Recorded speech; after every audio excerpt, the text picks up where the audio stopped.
السلام علیکم اعوذ باللہ من الشیطان الرجیم بسم اللہ الرحمن الرحیم انا انزلناہ فی لیلۃ القدر وما ادراک ما لیلۃ القدر لیلۃ القدر خیر من الف شہر صدق اللہ العظیم۔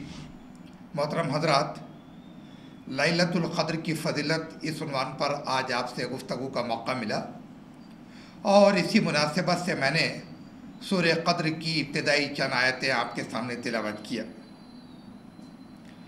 لیلۃ القدر خیر من الف شہر کہ شب قدر 1000 مہینوں سے زیادہ بہتر ہے۔ یہاں پر کوئی سوال پوچھ سکتا ہے کہ ایک رات جو 10-11 گھنٹے کی ہو وہ 1000 مہینوں سے زیادہ بہتر کیوں ہو گئی؟ تو قرآن میں اس تشنگی کو بھی دور کر دیا گیا۔ اللہ تعالیٰ نے فرمایا انا انزلناہ، یعنی کہ یہ رات جو کہ ایک آرڈنری رات ہوتی، لیکن چونکہ اس میں اللہ تعالیٰ نے قرآن مجید کو نازل فرمایا، اس لیے نزول قرآن کی وجہ سے یہ ایک ایکسٹرا آرڈنری رات ہو گئی۔ گویا کہ نزول قرآن ایک بہت بڑا ایونٹ ہے۔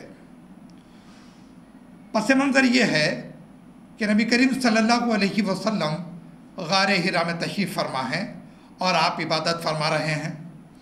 آدھی رات اور فجر کے پہلے حضرت جبرائیل تشریف لاتے ہیں علیہ الصلوۃ والسلام، اور قرآن کی پہلی آیت اقرأ بسم ربک الذی خلق یہ نبی صلی اللہ علیہ وسلم کے قلب اطہر پر نازل کرتے ہیں۔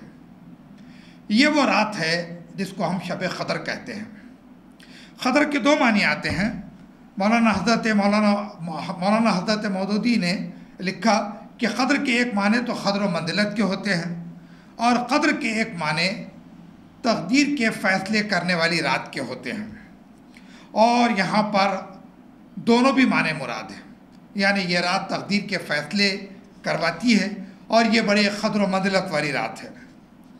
یہ رات کو اللہ تعالیٰ نے 1000 مہینوں سے بہتر بتا کر ہم کو یہ بتلا دیا کہ اس کی فضیلتیں کتنی غیر معمولی ہے۔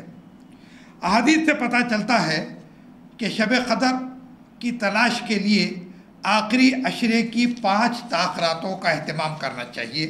یہ آپ کو اچھی طرح سے معلوم ہے۔ اب سوال یہ پیدا ہوتا ہے کہ یہ رات جب ہم کو میسر آئے گی تو میرا اور آپ کا معمول کیا ہونا چاہیے؟ تو ظاہر بات ہے کہ جس رات کی برکتیں اور فضیلتیں 1000 مہینوں سے زیادہ ہے، تو ہم نے اس کے ایک ایک پل سے استفادہ کرنا چاہیے اور اس کی برکتوں کو سمیٹنا چاہیے۔ مغرب، عشاء اور فجر، اس رات میں 3 فرض نمازیں ہیں جن کا اہتمام تو کرنا ہی کرنا ہے۔ اس کے علاوہ تراویح کی شکل میں اور تہجد کی شکل میں بھی ہم کو نمازوں کا اہتمام کرنا چاہیے، کیونکہ شب قدر کی پہچان ہی قرآن کے نزول سے ہے، بلکہ اس کی نسبت قرآن سے ہے، اور نزول قرآن ہی نے اس کو 1000 مہینوں سے زیادہ افضل بنا دیا۔ تو اس رات میں ہم نے قرآن مجید کی تلاوت کا بھی زیادہ سے زیادہ اہتمام کرنا چاہیے۔ اس کے ساتھ ساتھ کثرت سے ذکر کا اور اذکار کا اہتمام کرنا چاہیے۔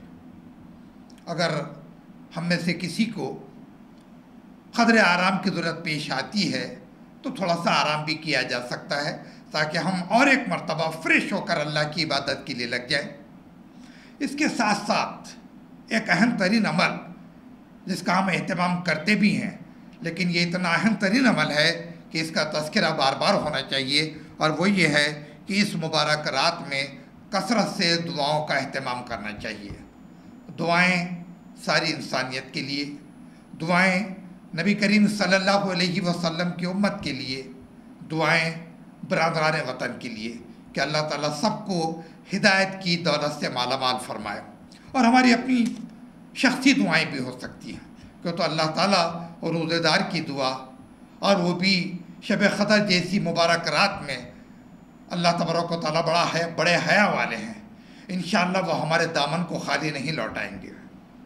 اور ایک خاص دعا ہے جس کا اہتمام ہم کر لیں تو بہتر ہے، اور وہ یہ کہ ہماری ماں حضرت عائشہ رضی اللہ تعالیٰ عنہ کو نبی کریم صلی اللہ علیہ وسلم نے یہ دعا سکھائی تھی کہ اللہم انکا عفو تحب العفو فاعف عنی۔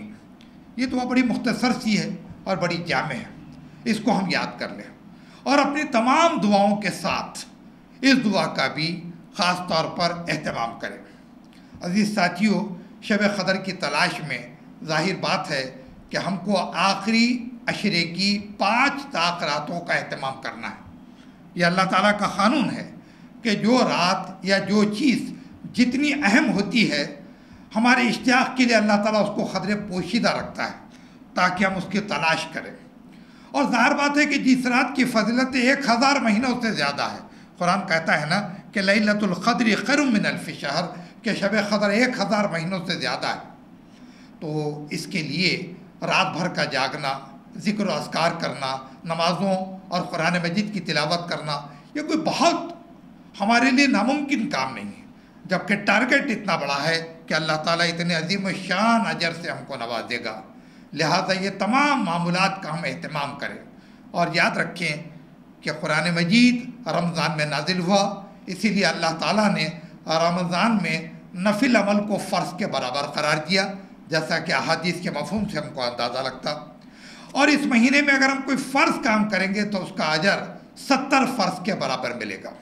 عزیز ساتھیوں، شب قدر کے تعلق سے اس بات کو بھی خاص طور پہ یاد رکھیں کہ نبی صلی اللہ علیہ وسلم نے فرمایا، اور مسند احمد کی حدیث کا مفہوم ہے کہ جو شخص اس رات میں اجر کی نیت سے عبادت کرے گا، اللہ تعالیٰ اس کے اگلے پچھلے سارے گناہ معاف کر دے گا۔ اللہ تعالیٰ سے دعا ہے کہ اللہ تعالیٰ صحیح معنوں میں اس رات سے استفادہ کرنے اور اس کی برکتوں کو اپنے دامت میں سمیٹنے اور خصوصاً اللہ تعالیٰ کی بارگاہ میں اپنے مغفرت کے لیے دعا کرنے اور اس سے اللہ تعالیٰ سے دعا اور مغفرت کو حاصل کرنے کا ذریعہ بنا دے شب قدر کو۔ آمین۔ جزاک اللہ۔